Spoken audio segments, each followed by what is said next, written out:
আমরা এসে পৌঁছেছি ঢাকার আশুলিয়ার মমতা পল্লী রিসোর্টে। শুধু ভ্রমণ নয়, এখানে রয়েছে বাণিজ্যিক ফুল চাষের এক অন্যান্য উদ্যোগ। এখানে এসে আমরা দেখলাম কিভাবে তৈরি হয় রঙিন জারবেরা চারার বাগান। সারি সারি গাছে ফুটে থাকা ফুল সত্যিই মন কেড়ে নেয়। জারবেরার প্রতিটি ফুলের রং আলাদা, আর প্রতিটি ফুলের ভেতরে লুকিয়ে আছে এক অসাধারণ সৌন্দর্য।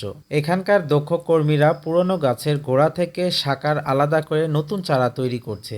এরপর সেই চারাগুলো বিশেষভাবে প্রস্তুত করা মাটিতে বসানো হয়। তো চলুন একজন কর্মীর মুখ থেকে শুনে আসি তাদের ফুল প্রসেসিংটা।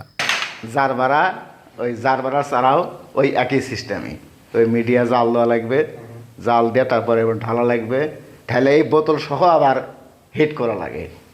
হিট করে নিয়ে তারপরে একটা করে দানার ভিতরে দেওয়া হয়। মানে আলুর এই জারবারা চারার যে একটু ছোট্ট একটা দানা থাকে, ওই দানাটা এর ভিতরে দিয়ে তারপরে আপনার আবার কুশি হলো, ওই কুশিটা কাটে আবার বিভিন্ন চারা ওপেন করা লাগে।